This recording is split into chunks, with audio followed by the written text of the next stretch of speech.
நரேந்திர மோடி அவர்கள் மறுபடியும் PM ஆகுவாரா next time? Murugan கிட்ட கேட்போமா? கந்தா கடம்பா கதிர்வேலா ஈஸ்வரா சொல்லுபா கதிரவா.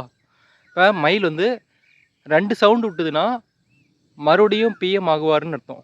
அதே ஒரு சவுண்டோட நிறுத்திடுச்சு அப்படின்னா நரேந்திர மோடி அவர்கள் பிஎம் ஆக மாட்டார். ஓகே, கந்தா சரவணபவா சொல்லு முருகா. மனசுன்னு நினச்சா தானே பதில் சொல்கிறாரு. மனசுன்னு நினச்சி பார்ப்போமா?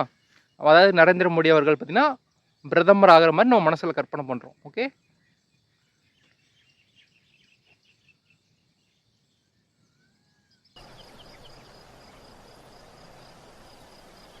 இங்கே சவுண்டே காணும். முருகா இருக்கியா இல்லையா? மூக்குத்தி அம்மன் படத்தில் வர மாதிரி நீ பாடக்கு இது விட்டுறாதே, என்னால் கேட்க முடியாது. நான் பாடின உலகமே ஓடிடும். 2 சவுண்ட் வந்துருச்சு. மறுபடியும் பிரதமர் ஆகிடுவார். பாய்.